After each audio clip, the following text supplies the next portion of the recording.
My name's Mahesh. I'm here on behalf of UBTV and Bristol Hip Hop Sup, here to interview Akala for his show tonight. It's about to go off.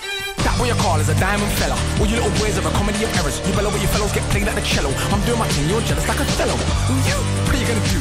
Little boys get tamed like the shoe. Your midsummer dreaming, your tunes ain't appealing. I'm Capulet, you're Monarch, you ain't feeling. I am the Julius. The first thing I wanted to ask you was, this album that you've got is a lot of live band work. I wanted to know, when you're making an album, especially like this album, how do you like approach it? Did you think straight away I want to do live band based around Thekla Banquet, or do you just do song by song? So the process of this album actually started way back in 2008. So I started doing some jams with a band in the summer of 2008. Then in January 2009, I took the whole band to Germany. We went away for like a week so we could concentrate. And out of that process came the following songs: Another Reason, Pissed Off, One More Breath, and Lose Myself. So they were finished. The only thing that changed was we added Josh Osho to Lose Myself, and we put some vocal harmonies on Another Reason. Other than that, those songs were done. So I had those 4 songs, sat on them for that long, and even after 4 years of sitting on them, so January 2013, I was like, I still like them. Yeah. And I still think they're good songs and that they're valid. And we started to work on, in 2012 in fact, with the band again to develop the rest of the album. And it was only really halfway through the album, when I was reading the book The Devil on the Cross, that the idea of calling the album The Thieves Banquet and making this song that was directly inspired by The Thieves Banquet came. The album was already in process. And that's sort of how it came to be. So we had those 4 songs from there, then we did the rest of it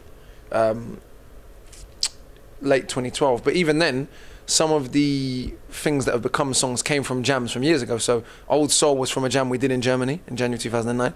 Lavi was just listening back through all the messing around the musicians were doing in Germany, and he found the groove that was Old Soul. The song Our Way the Way, that was also from that period of time as well, from Germany. A lot of the stuff, once people see it and get it, has been floating around either in my head or in demo format for sometimes years. You've collabed with a lot of people in your career, but if you could collab with anyone, if you had like a dream collaboration, like who would it be and why?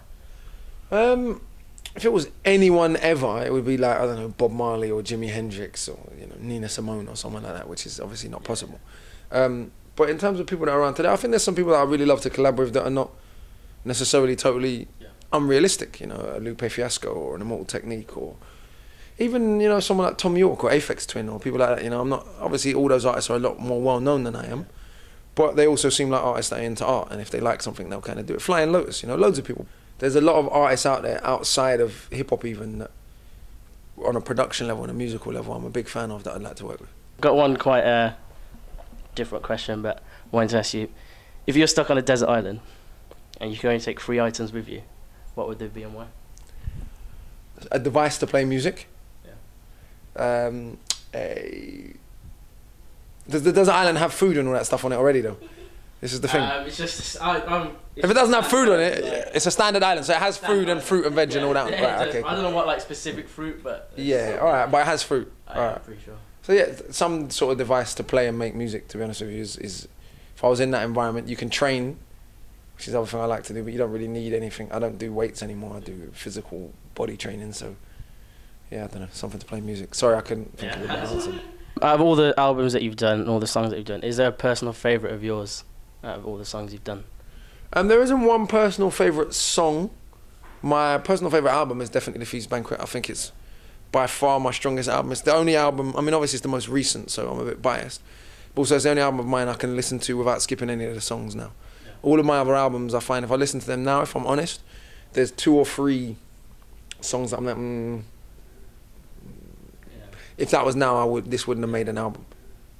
Have you ever been tempted to go back to do some more like grimy tunes? I know in like your latest freestyle and Grime Day, like the second half of your freestyle was quite like a grime. Have you ever I think every so often, well, even the Fire in the Booth 3 is kind of like that. Yeah. I think every so often you have to remind people who you are, where you come from, what you're about. I might be trying to express myself as widely as possible as an artist, but I'm from a particular environment, I'm from a particular background, and as an MC, I came out of a very braggadocio, arrogant, aggressive tradition. I don't apologise for that. That's hip hop. Arrogance is the wrong word, but arrogance is the word. But like rappers were like superheroes to me growing up. Like Wu-Tang were like Spider-Man and Superman. They had their superpowers, like, and that's what made hip hop great for me. I think a lot of these kind of, I don't know what the word is, but there's some hip hop supporters that don't really get that, and they get put off by what they see as arrogance. To me, I love that.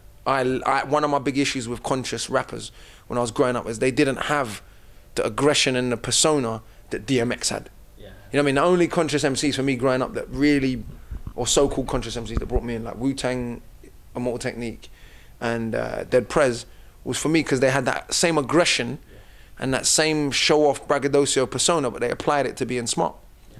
And that's what I found attractive. And so that's what I've tried to do. No one wants to listen to the guy who they think is a bit nerdy. I'm not saying it to be horrible. Yeah. You can be a nerd without being nerdy, do you know what I mean? And I think the reason why knowledge is power, and a lot of, whether we want to admit it or not, a lot of the things that I say have resonated with people, particularly young boys from similar backgrounds to mine, is because they still see themselves in me.